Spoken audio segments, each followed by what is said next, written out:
relacionadas con el parto. Asimismo también, la segunda causa de muerte en nuestro país es los trastornos hipertensivos del embarazo. Son entidades muy, muy importantes. De 100 mujeres que salen embarazadas, 10% aproximadamente, quiere decir de 10 una va a ser trastorno hipertensivo del embarazo.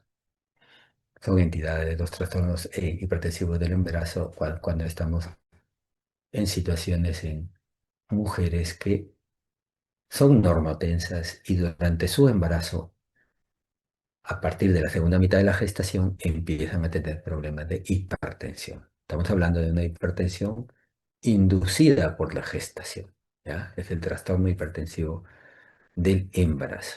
En este trastorno hipertensivo del embarazo también se van a incluir las mujeres que ya son hipertensas y se embarazan. O sea, hablamos de la hipertensión crónica del embarazo, ¿no? A ver, lo que les decía acá, complica. Este trastorno hipertensivo del embarazo complica un 10 a un 15%. En general es 10, ¿no? 10, 15%. Los trastornos hipertensivos del embarazo, además de producir daño a la madre y al feto, también pueden suponer el inicio de alteraciones vasculares y metabólicas. Algunas pacientes van a tener que han hecho hipertensión del embarazo, pueden quedar posteriormente hipertensas, ¿no?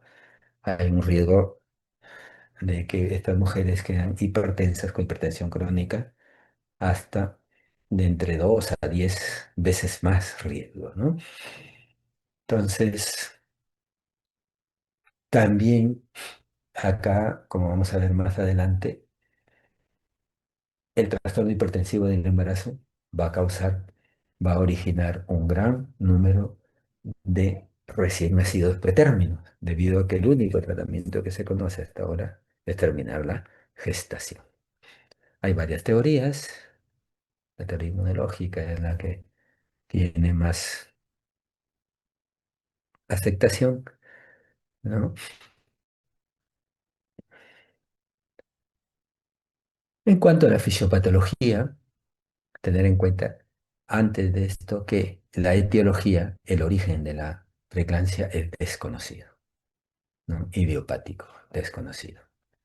En su fisiopatología, en su desarrollo, se sabe que todos se originan debido a dos problemas, a dos alteraciones, que uno es la lesión endotelial, el daño endotelial que se va a producir debido al estrés oxidativo sistémico que producirá daño endotelial. Ese es uno. Y la otra es la placentación anómala, ¿ya? La placentación anómala, que vamos a ver a continuación. Acá estamos viendo que a nivel de la placenta va a haber una disfunción placentaria que lleva a hipoxia placentaria. ¿Y esto a qué se debe esto?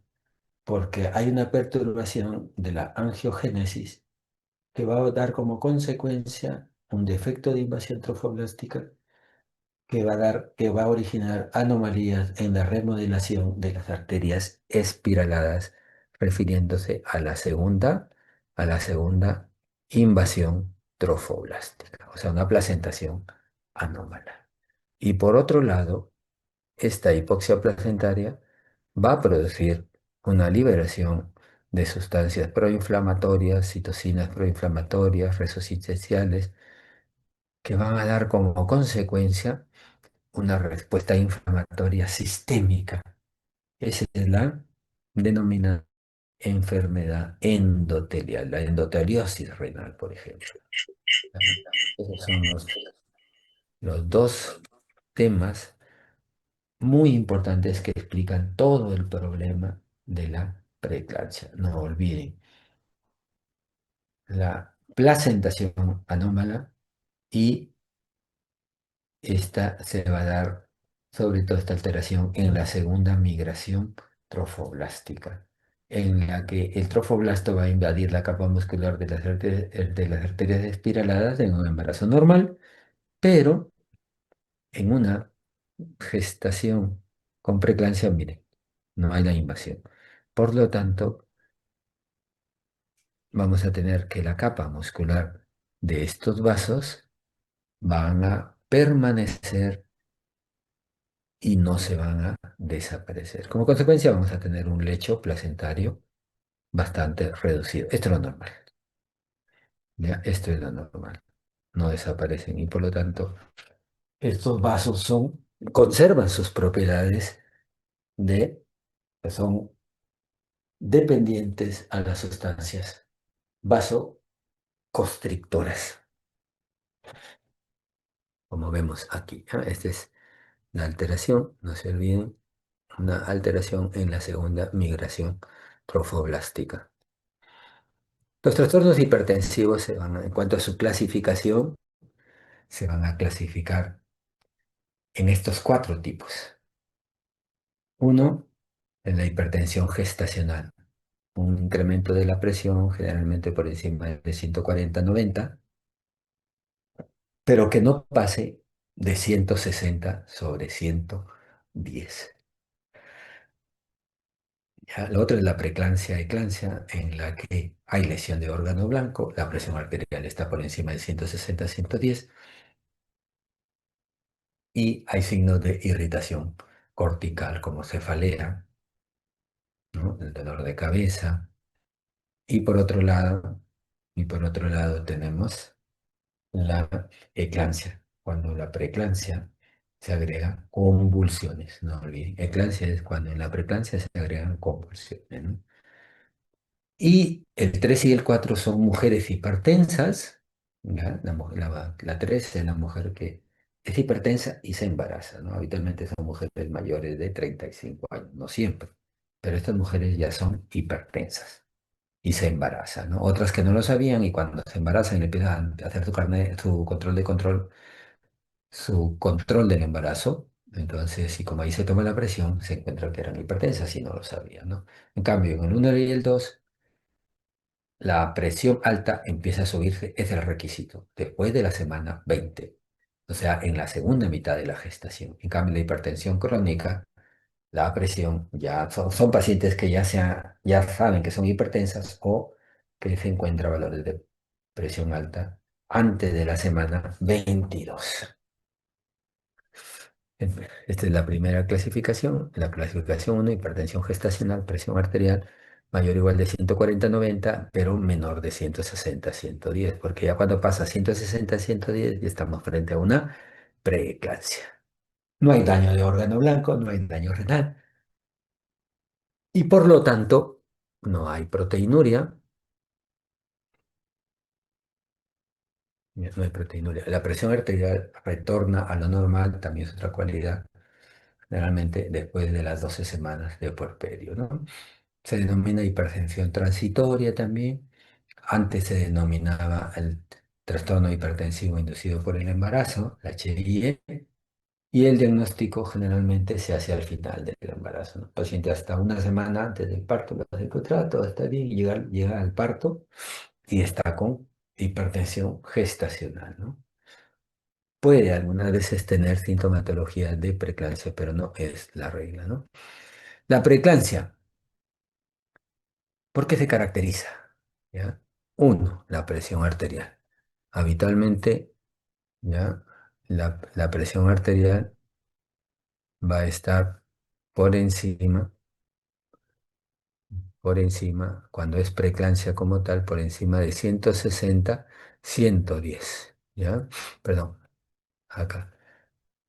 Algunos casos también pueden tener valores normales, pero son poco frecuentes, ¿no?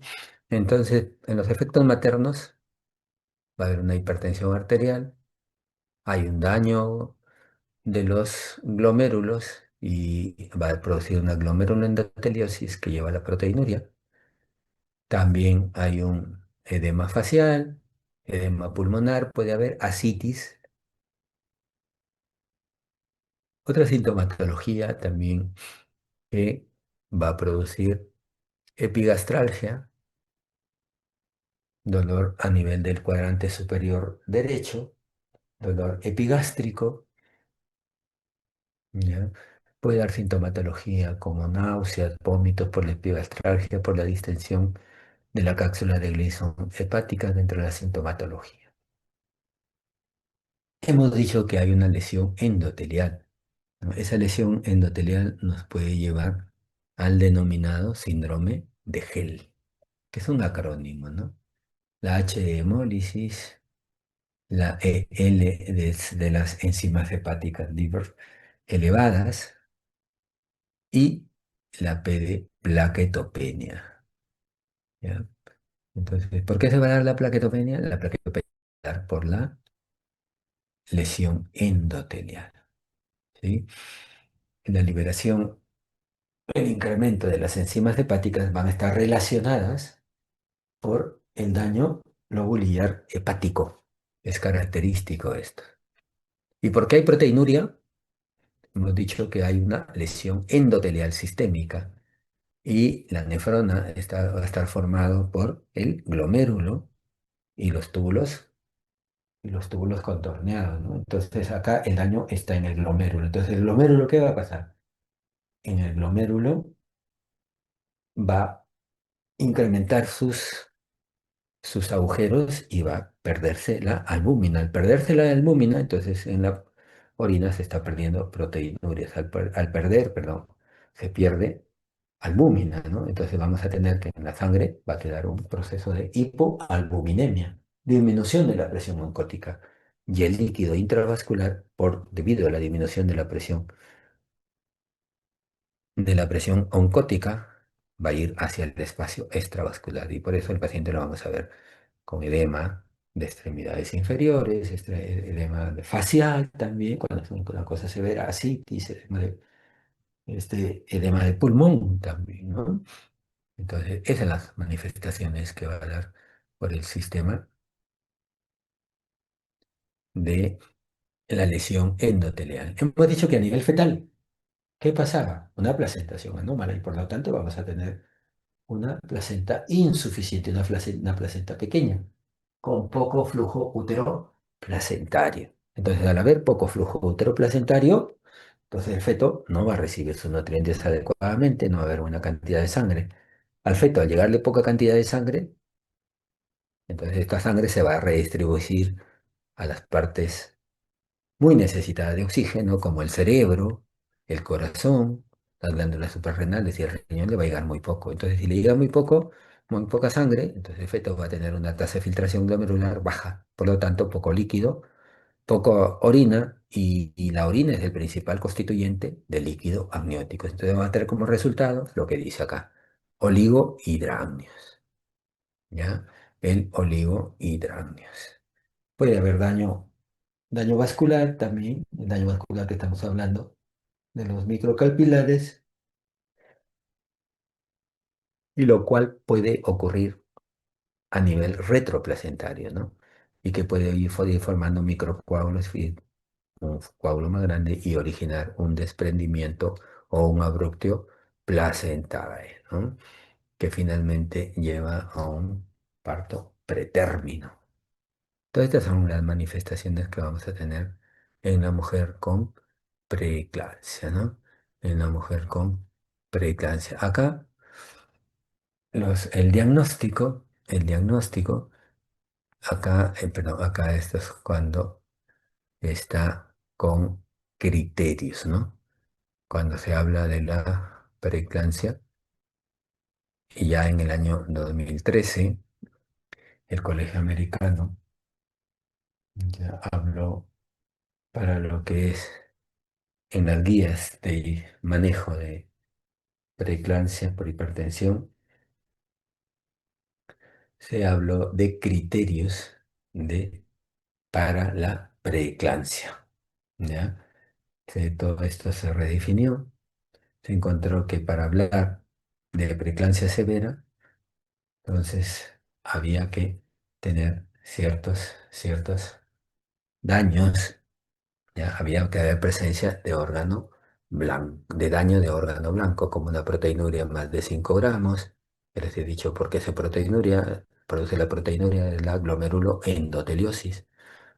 Esto, esta proteinuria, más de 5 va a originar una hipoproteinemia y que va a originar finalmente edema generalizado, ¿no? Puede llegar hasta Nasarca.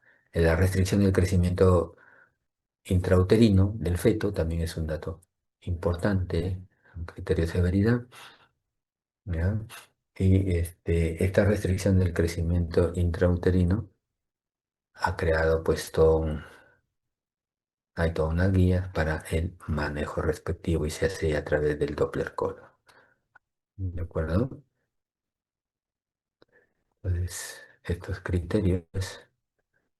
En cuanto a la presión arterial, para hacer el diagnóstico, ¿ya?, de preeclampsia, lo dijimos inicialmente, tiene que haber un valor que se esté por encima de 140, 100, perdón, mayor de 140, 90. 50 o 130, no. 50 o 80 tampoco. Tiene que haber o 140 o una mínima de 90. Cualquiera de las dos puede ser, o las dos, ¿no? Puede ser 140-80 y ya está el primer criterio, ¿no? Una presión arterial de la sistólica más de 140. Puede ser 120-90 y también se considera que sí, porque el 120 está normal, pero el 90 cae dentro de esto. Pero tiene que pasar, tiene que corroborarse esto en más de una oportunidad, dos o más oportunidades, dos o más oportunidades con una diferencia de la presión, de medir la presión de más de 4 a 6 horas, ¿ya? Como dice, bueno, ahí se habla esto. Y siempre, para preeclampsia tiene que ser después de la semana 20. Si encuentro 18, 16, ahí estamos hablando de una hipertensión crónica, no olviden, ¿ya?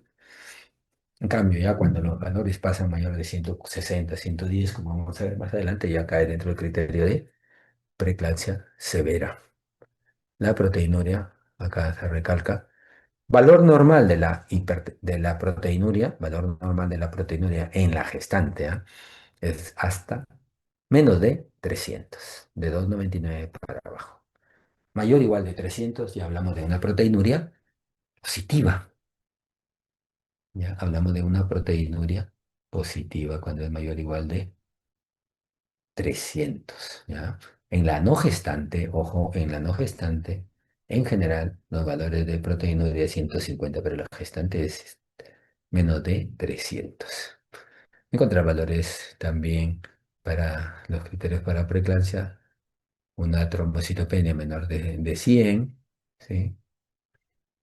Creatininas séricas mayor de 100, mayor o igual de 110 también. Elevación de las concentraciones de las enzimas hepáticas, más de 2 de su valor normal de la concentración, ¿no? Esto acá se habla también en cuanto al manejo de la preeclampsia con y sin criterios de severidad, como hemos visto acá. Esta es la preeclampsia sin criterios de severidad y en la preeclampsia con criterios de severidad acá sí. Miren el valor de la presión. Encuentro valores mayor o igual de 160 a 110. Entonces acá estoy frente a una preeclampsia con criterios de severidad. Si tengo yo una paciente con preeclampsia y plaquetas menos de 100.000, también, ¿ya? Como dice, uno o más de los siguientes criterios encontrados para clasificar como preeclampsia con criterios. Plaquetas menos de 100.000 ya es un criterio. Valores de presión arterial mayor o igual de 160 a 110 también es un criterio. Pacientes que llegan con 200, 220, 120 de diastólica. Pacientes están a punto de convulsionar muchas veces. ¿Ya? Enzimas hepáticas elevadas por encima de 2 hasta 2 veces más. Una veces encontramos 1.000 o 800 de las transaminasas, que son valores normales, generalmente 25, 30, ¿no? Y así podemos encontrar todos esos valores, signos de edema agudo de pulmón, la sintomatología De irritación cortical hablamos de cefalea, fotoxias, acúfenos.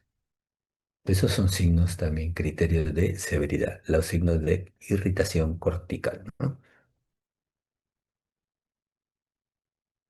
El uno y 2 son hipertensiones inducidas por la gestación, ¿no? El 3 es una paciente hipertensa crónica, hipertensa arterial crónica, y que se embaraza, ¿ya? Es una hipertensa conocida antes de la gestación o inicia antes de la semana 20 o que persiste después de la semana 12 posparto. ¿Ya? Entonces lo que dice acá es que si a una gestante que tiene 18 semanas le encontramos un valor, hemos dicho que el valor es mayor o igual de 140 y o 90, entonces yo tengo una gestante de 18 semanas que me dice que no es hipertensa, yo le tomo la presión y le encuentro 140-90, ya es una hipertensa crónica porque tiene menos de 20 semanas, no olviden ese término. ¿Ya? Las pacientes con hipertensión crónica tienen riesgo de desarrollar el DPP que habíamos visto, el trabajo de parto pretérmino y la restricción del crecimiento intrauterino. Pueden desarrollar hasta una falla renal aguda. Algunas veces esta hipertensa crónica empieza a tener otros síntomas y otros síntomas específicos de la preeclampsia, por ejemplo. Hemos dicho que preeclampsia es cuando la preeclampsia severa cuando tiene presión mayor o igual de 160-110. Entonces encontramos mujeres que son hipertensas, estaban con su tratamiento y empiezan a tener dolor de cabeza, mareos, como dice ahí, cuando ya hay daño de órgano blanco o alteración de la proteína en orina. Entonces ahí ya hablamos de tener una hipertensa crónica únicamente, pero ahora por el embarazo se está agregando preeclampsia sobreagregada. Viene la hipertensa crónica con cefalea, fotoxias, acúfenos, le toman la presión, le encuentra 160, 100, ya es una hipertensia con preeclampsia sobreagregada. ¿Qué hacer con la hipertensión gestacional y la preeclampsia sin criterios? El manejo es parecido. Está sin criterios de severidad, entonces el manejo es conservador, siempre y cuando sea una gestante pretérmino, pero si hasta término hay que terminar la gestación, como dice, más de 37 semanas, inducción del parto. ¿Ya? Inducción del parto, siempre y cuando la mamá y el feto están bien. Si alguno de los dos no está con buenas condiciones, hay signos de sufrimiento, la madre no es una hipertensa inducida por embarazo, empieza a aprender cefalea, empieza ya entonces con criterios, ahí se va a operar. ¿Ya? Manejo la hipertensión gestacional y la preeclampsia sin criterios. Va a depender mucho de la edad gestacional de la paciente. Si está pretérmino y es una paciente con un nivel educativo, con una distribución adecuada, se puede tener un manejo, un manejo conservador. Es una paciente que viene de algún caserío, la Sierra, de Olmos, viene de acá de Cañaris, toda esa paciente se va a ir a su distrito, se va a ir a su lugar de origen y ya no va a regresar. Y probablemente cuando regrese complicada, con convulsión, en coma, etc. Entonces ahí hay que tener mucho cuidado. ¿No? También otro criterio que hay que tener, o sea, en la preeclampsia lo que tratamos de evitar es que no convulsione la paciente. ¿Ya? Entonces hemos dicho que la preeclampsia, otra característica es la hipertensión, ¿no? Entonces esta hipertensión hay que manejarla adecuadamente también porque cuando se hace severa puede originar eventos cerebrales, ¿no? Que es la principal causa de muerte en la preeclampsia. ¿De qué se mueren las pacientes con preeclampsia? Por hemorragias cerebrales, ¿no? Hemorragias vasculares cerebrales. Los eventos cerebrales son los que... Entonces, la terapia antihipertensiva puede disminuir la progresión hacia la hipertensión severa, pero también puede estar asociado con alteración del crecimiento fetal. Generalmente cuando son hipertensas inducidas por la gestación, preeclampsia con criterios, sin criterios, no utilizamos antihipertensivos porque no pueden mascarar el cuadro. Pero ya si son hipertensas crónicas, ahí sí, ya sabemos que es hipertensa crónica, le estamos administrando el medicamento de elección en la gestación. El antihipertensivo es el alfa-metil dopa. Por eso Hasta ahorita pues no se ha demostrado que hay evidencia suficiente que el tratamiento antihipertensivo de la hipertensión gestacional o la preeclampsia leve mejore el pronóstico materno o neonatal. Por eso no se utiliza. Entonces, ¿cuál es el manejo de la preeclampsia con criterios de severidad? Terminar la gestación. ¿Ya? Terminar la gestación. Y si es una gestante de menos de 37 semanas, hemos dicho sobre todo si tiene menos de 36 semanas, hasta la semana 34 hay que aplicarle maduración pulmonar, aplicar profilaxis anticonvulsivante. ¿Cuál es el mejor medicamento anticonvulsivante de la gestación? No olviden, el sulfato de magnesio. Previene las convulsiones en la preeclampsia, el sulfato de magnesio. El antihipertensivos horarios y condicional también, ¿ya? Son pacientes con hipertensión severa, están con 160, 110, hay que administrarle su alfa-metildopa, ¿ya? Hacer el monitoreo fetal y una vez que lo estabilizamos, a la paciente va a terminar para cesárea o parto vaginal, según sea el caso, ¿no? Lo cierto es que este paciente ya está a término, tiene más de 37 semanas, hay que estabilizarlo y pasa a sala de operaciones. Y si tiene menos de 37 semanas, hay que ver si tiene 36, ya no necesita maduración, si tiene 35, tampoco de 34, incluidas las 34 hasta las 23 semanas, maduración pulmonar. ¿Ya? Y vamos a siempre colocar su profilaxis anticonvulsivante. ¿Cuál es el mejor medicamento? El sulfato de magnesio. ¿Ya? Una vez que vemos que la gestante tiene criterios de severidad, ya tenemos que decidir que la gestación va a terminar. Pero no inmediatamente sale volando a sala, ¿no? Allí, si tiene menos de 34 semanas, si no de 34 semanas le ponemos una dosis, aunque sea maduración pulmonar, ponemos el sulfato de magnesio para prevenir las convulsiones, el antihipertensivo y lo programamos, como dice ahí, ¿no? Una vez que se estabiliza. ¿Ya? Contraindicaciones para el manejo expectante. La eclampsia, el edema pulmonar, la HTA no controlada, un monitoreo fetal alterado. Tienes que sacar al feto, ¿no? Un feto no viable, un DPP, todo esto. Acá no hay manejo expectante.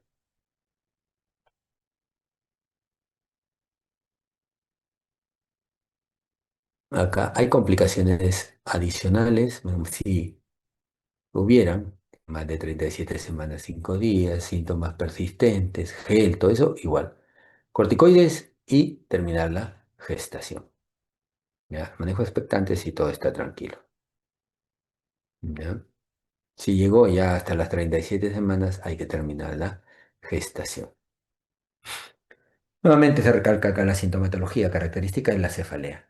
La cefalea es el principal signo que nos dice que esta paciente, si no le ponemos un antihipertensivo, va a convulsionar. Perdón, si no le ponemos un anticonvulsivante como el sulfato de magnesio, va a convulsionar. No olviden, el principal signo premonitor de convulsiones en la gestante es la cefalea, sea fronto-occipital, ¿no? ¿Qué otra sintomatología presenta la paciente? Los escotomas, epigrastalgia, náuseas, vómitos, estupor y coma.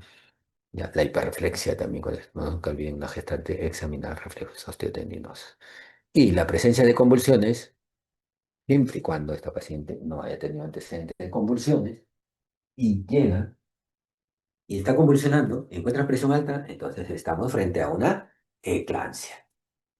Hay situaciones que el paciente a veces ha estado sola y lo encuentran ahí con trastorno del sensorio, con un coma inexplicado, también hay que pensar que puede ser una preeclampsia, ¿ya? Entonces, para confirmar el diagnóstico, hay que una paciente que ha tenido eclántica llega ya, porque llega ha convulsionado, lo llevan los familiares, o a veces hasta vecinos también, a veces y no familiares, que no dan mayor dato, ¿no? Entonces, ahí que hay que evaluar bien al paciente, ver sus reflejos, ver su carné si es que hubiera, ¿no? Hay que comprobar si hay hipertensión, es muy probable que demos a una eclampsia, ¿no? Y si vuelven a aparecer, puede haber eclampsia. No toda paciente con eclampsia va a tener proteinuria, no va a tener daño de órgano blanco, ¿ya? Una eclampsia, entonces, hay que tener mucho cuidado porque el riesgo la paciente se nos pueda aspirar. Todo paciente que convulsiona, todo paciente que convulsiona, siempre hay que aplicar el ABC, de la vía aérea, ¿no? Hay que protegerle la cabeza, coger la cabeza de la paciente para prevenir que no se vaya a morder la lengua, que la lengua no vaya a obstruir la epiglotis y cierre la vía aérea, ¿sí? Y luego esta paciente no se vaya a tequear, se caiga de la camilla o del lugar donde esté, ¿no? Hay que tener bastante cuidado. ¿Ya? Estas pacientes pueden tener un edema cerebral debido a la hipertensión. Hacen cuadros hipertensivos, 200, 120 de presión, ¿no? Hay que ver también, hay que estudiar en general a la paciente y buscar si hay alguna otra sintomatología. Bueno, ¿en qué momento se pueden presentar las convulsiones en una paciente que es gestante, ¿no? Se pueden producir durante la gestación, o sea, en el preparto o anteparto. Se pueden producir ahí durante el parto, durante el expulsivo, o en el puerperio, o en el posparto, como dice ahí. ¿Dónde es más frecuente? En el anteparto. Luego, el, en el parto, en el intraparto y en el posparto. Son casi similares, pero el principal es en el anteparto. La mayoría de bibliografías va a coincidir que sea anteparto e intraparto, así en ese orden. ¿Ya? O sea, antes del parto es la gestación, puede ser 32, 33 semanas, según lo que corresponda, ¿no? O también puede ser que el paciente ya pasó el expulsivo y ahí se da, ¿no? Hasta un 30% generalmente, y menos porcentaje, un 15% es en el posparto, ¿no? Pero alguna serie lo van a encontrar como lo que ven en ese momento, ¿no? La sintomatología, cefalea frontal y occipital, epigastralgias, estupor, coma y siempre examinen los reflejos porque hay hiperreflexia en este grupo de pacientes, ¿no? Entonces llega la paciente, está con cefalea, está con fotoxias, está con tinnitus, entonces instalarle su vía y aplicar el protocolo de prevención de convulsiones, ¿ya? ¿En qué consiste esto? La administración del sulfato de magnesio. El sulfato de magnesio, o sea, acá el activo es el magnesio, es el fármaco de elección tanto para preeclampsia severa y la eclampsia. Va a actuar disminuyendo la producción de acetilcolina a nivel de la placa neuromuscular, disminuye al mínimo la excitabilidad celular, ya que va a competir con el calcio por los conductos iónicos, ¿ya? Entonces, el mejor medicamento, el fármaco de elección para la prevención de convulsiones es el magnesio, el sulfato de magnesio. ¿Cómo se administra? ¿No? 4 gramos. 4 gramos es la dosis de carga para alcanzar unos valores terapéuticos. Y la dosis de mantenimiento es de 1 a 2 gramos por hora. No olviden estos valores, ¿verdad? Dosis de carga 4 a 6 gramos. Generalmente 4 gramos. Las ampollitas que tenemos acá en nuestro país vienen de 10 mililitros y a una concentración de 20%. Quiere decir que cada ampollita tiene 2 gramos. Entonces, como la dosis de ataque es 4 gramos, le administramos dos ampollitas, lo ponemos en envolutrol para que pasen 20 a 30 minutos. Y estos son los niveles este, terapéuticos. ¿Qué son niveles terapéuticos? Son las dosis en las cuales no va a haber la convulsión. Oscilan entre 8 a 10 a nivel sanguíneo, están acá. Pero este sulfato de magnesio tiene su toxicidad. Por encima de 12 ya puede producir depresión respiratoria, por encima de 15 lo va a encontrar a partir de 16, por eso más de 15 a 16, paro respiratorio, paro cardíaco por encima de 29, 25.000 equivalentes. Entonces, como este medicamento tiene toxicidad, debemos tener a la mano el antídoto. ¿Cuál es el antídoto del gluconato? Es el gluconato de calcio. El antídoto, si tenemos signos de intoxicación por sulfato de magnesio, debemos administrarle el gluconato de calcio, ¿no? Lento, diluido. Y también habíamos visto que un problema de salud pública es muerte materna por las hemorragias uterinas, las hemorragias postparto, ¿no? La segunda causa de muerte materna es el trastorno hipertensivo. Entonces, el Estado lo maneja a través de estrategias, ¿no? Le llama la clave azul para el trastorno hipertensivo del embarazo, la clave roja para el manejo de la hemorragia postparto. Así como vamos a prevenir las convulsiones o manejar las convulsiones si ya estamos en una eclampsia, también vamos a tener que dar el tratamiento antihipertensivo en una paciente porque hacen valores altos. Hay pacientes que llegan a 160, 110, 180, 120. Pasó el parto y siguen con eso. Entonces, una vez que ya hemos hecho el diagnóstico de criterio de preeclampsia con criterio de intermediaridad, que ya sabemos que ya hemos decidido terminar la gestación, estabilizamos a la paciente, hay que dar antihipertensivo, ¿ya? Y el medicamento de elección va a ser la, el alfa-metildopa, ¿no? También este tratamiento antihipertensivo, el objetivo es de prevenir injuria materna. Uno es para prevenir recurrencia de convulsiones y otro también reducir la presión sanguínea para prevenir las hemorragias intracerebrales, ¿no?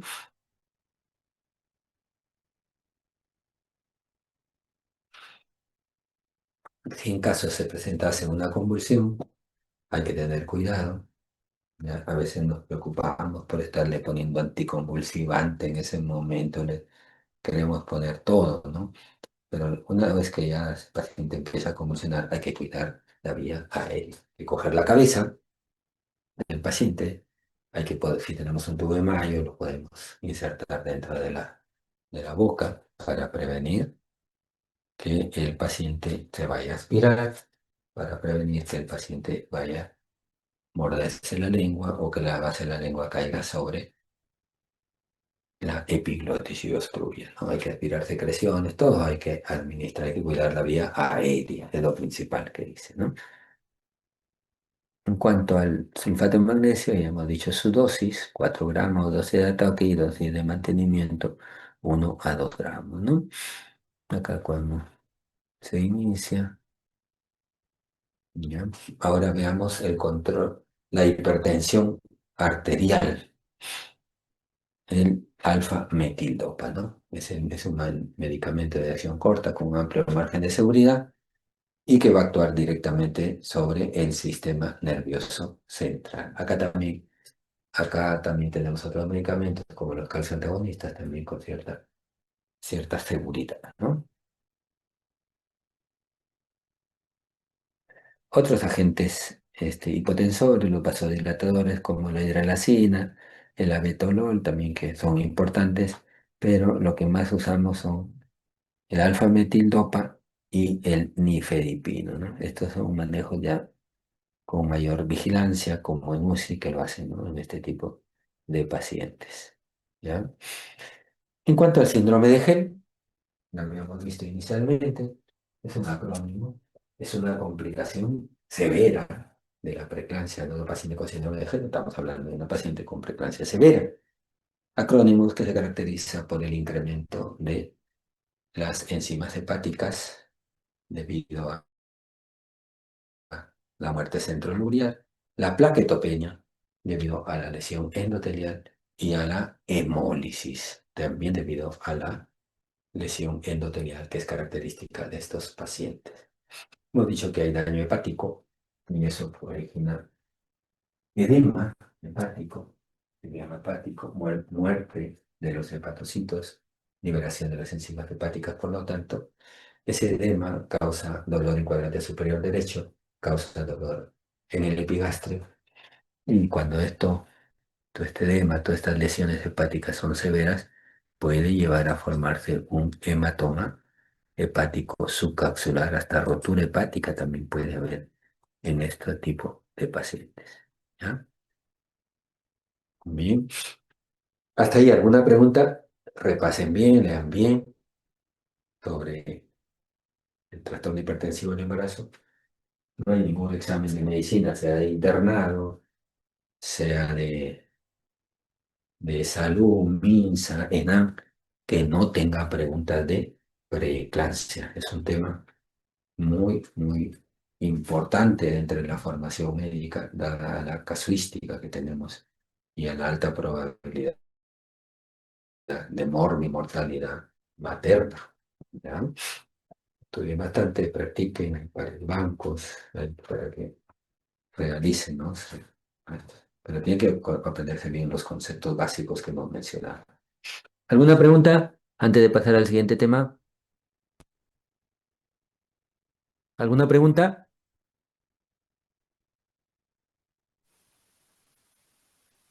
¿Me escuchan? Sí, doctor, buenas noches. No, no, ¿Alguna pregunta?